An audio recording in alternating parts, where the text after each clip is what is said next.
দেওয়া আছে।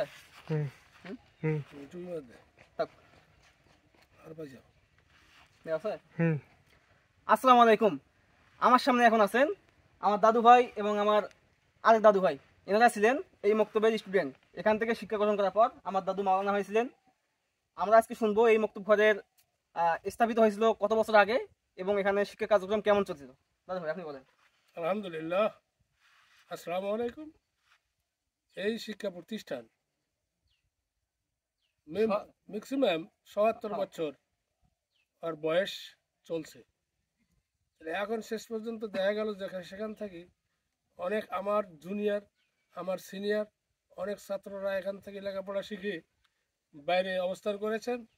কেউ হাই স্কুলে গেছেন, কেউ গুটিবাড়ি ফাজিল মাদ্রাসায় অধ্যয়িত হয়েছে। এবং সেখান থেকে আমি নিজেই আমার বন্ধু বান্ধব সহ আমার বড় ভাই এখানে লেখাপড়া করি উত্তীর্ণ করে গুড়িবাড়ি মাদ্রাসায় ভর্তি হয়েছি। সেখানে গুড়িবাড়ি মাদ্রাসায় সেই আউয়াল থেকে শুরু করে ডিগ্রি এবং ফাজিল মাদ্রাসায় অবস্থান করে সেখান থেকে ট্রান্সফার হয়ে ইনশাআল্লাহ রংপুর মাইগঞ্জ কামেল মাদ্রাসায় অবস্থান করেছিলাম। তো এখন পর্যন্ত এখান থেকে ফাজিল পাস করার পরেও ইনশাআল্লাহ আমরা সেই কর্মরত বালিকা জয়পুর আমিনিয়া ডিগ্রি মাদ্রাসায় নবাবগঞ্জের অধীনে সেখানে শিক্ষকতা করলাম। তারপর সেখান থেকে ইনশাআল্লাহ আমরা সেখান থেকে আউট হয়ে এবার আমরা তখন কী করলাম, আমরা আবার চলে এলাম অবস্থান করে ইনশাআল্লাহ আমরা এখন বাসায় অবস্থান করছি চাকরি রিটায়ার্ড করি। সম্মানিত মুসল্লিবৃন্দ, আমরা সকলেই মিলে আমরা ওখানে ছাত্র ছিলাম। তখন থেকে লেখাপড়া উন্নত মানের প্রতিষ্ঠিত এবং পাঠদান করা হয়েছে।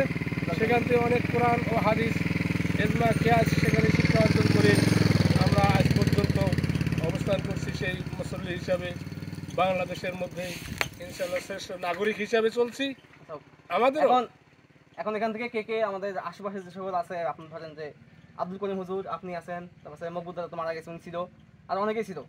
তাদের একটু নাম বলবেন, আপনাদের শিক্ষাগুরু কে ছিল তাদের একটু নাম বলবেন। আমার এক বন্ধু ছিলেন আলহাজ মৌলানা মোহাম্মদ আব্দুল করিম সরকার, আমার বড় ভাই মোহাম্মদ মকবুল হোসেন সরকার, এবং আরও অনেকেই ছিল। আব্দুল হামিদ ছিল সেখানে এই মাদ্রাসার এই প্রতিষ্ঠানের একজন ছাত্র ছিলেন। এবং এই এলাকার চতুর্পার্শ্বের মুক্তার মিয়া ছিল, মনসুর মিয়া ছিল, এবং কবরেজ পাড়ার থেকে শুরু করে আরও অনেক ছাত্রছাত্রীরা এখানে অবস্থান করেছিলেন। এবং তারা আজ পর্যন্ত মুরব্বী হয়ে গেছেন, অনেকেই চলে গেছেন রিটায়ার্ড করে দুনিয়া থেকে আল্লাহ পাকের জমিনের নিচে চলে গেছেন। আমরা তাদের মাগফিরাত কামনা করি, সকলে বলি আল্লাহুম্মা আমিন। আর কালকে আমাদের এখানে আমাদের যে মক্তব ঘরে একটা পিছনের ওয়াল ছিল বাকি প্লাস্টার করা, আমাদের বাতাসন গ্রামের একজন ভাইকে বলছিলাম, রকুনুজ্জামান ভাই, উনি আমাদের পরিচিত, আমাদের মুশফিকুর আঙ্কেলের ব্যবসায়ী হবে মনে হয়। ওনাকে বলার পর উনি এক বস্তা সিমেন্ট কিনে দিয়েছেন এবং ওই টাকা ওই সিমেন্ট নিয়ে আসার পর আমরা এই দেওয়ালটা অর্ধেক করছি, আর একটু বাকি আছে, কালকে করবো। আলহামদুলিল্লাহ, বলেন। আলহামদুলিল্লাহ। এই মাদ্রাসা আগে ছিল টাটিপাড়া, তারপরে হলো মোহাম্মদ আব্দুল হাই হুজুর এখানে অবস্থান করে লেখাপড়া শিক্ষা অর্জন করার পরেই তারপরে সেখানে আব্দুল জলিল সাহেব এখানে শিক্ষকতা করেছেন। এবং আব্বাস মৌলানা আব্বাস মরহুম আব্বাস আলী তিনি শিক্ষকতা করেছেন। এবং আর অনেকেই শিক্ষক এখানে অবস্থান করেছেন, তারা এখন এই দুনিয়া থেকে রিটায়ার্ড হয়ে গেছেন, তাদের জন্য আমরা মাগফিরাত কামনা করি। এবং এই প্রতিষ্ঠানের যে ওয়াল ছিল সেই ওয়ালটুকু আমার এক বড় ভাই মিস্ত্রি আসগার আলী সেখানে প্রচেষ্টা করার পরেই সে ঘর নির্মাণ করার পর অবশিষ্ট কিছু ঘরের কাজ বাকি থাকে। সেই ঘরের কাজ গত পরশু দিনেই বাকি কাজ তৈরি করা হয়েছে। এবং সেখানে আমার এক ভাতিজার বন্ধু ক্লাস ফ্রেন্ড হিসাবে এক বস্তা সিমেন্ট এবং সেখানে দান করেছেন।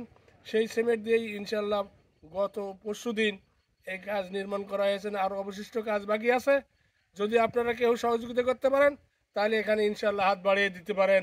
সেই সাদকায়ে জারিয়া হিসাবে আপনাদের মহান আল্লাহ পাকের কাছ থেকে আপনারা চির কৃতজ্ঞতা থাকবেন বলে আমরা আশা করি।